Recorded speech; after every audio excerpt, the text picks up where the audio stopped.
Simonskippen zien laten dat ze net vergeten worden. Dat is de belangrijkste missie van commandant Bert Stam deze dagen. Jazeker, het is heel belangrijk dat we vlak voor kerst nog langskomen bij de mannen. Om te kijken van hoe het hier gaat en hoe ze het doen. Hoe gaat het hier? Het gaat hier hartstikke goed. Ik ben trots op onze mannen van 44 Panzerinfanteriebataljon. Regiment Infanterie Johan Willem Frieso. Zij leggen hier, zij doen hun taak hier goed. Ze zijn goed bezig met het trainen van de Peshmerga. In hun strijd tegen IS. Dat bad onder oren op deze locatie. Een net opgebouwd stuk stad. Daar kan vrij uit oefenen worden op het vinden van bermbommen. De Peshmerga's binnen blij met de training, want het is gevaarlijk werk.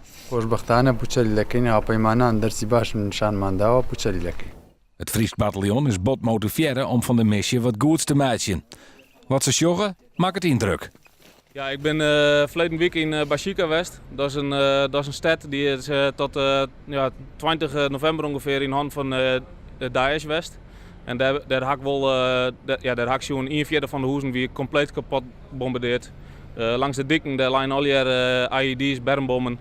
En dat hele dorp wie ik leeg, er wie geen inwoner meer. Terwijl voordat Daesh kwam, weer er 140.000 inwoners. Dus dat weer wel een heel afschuwelijke zicht eigenlijk.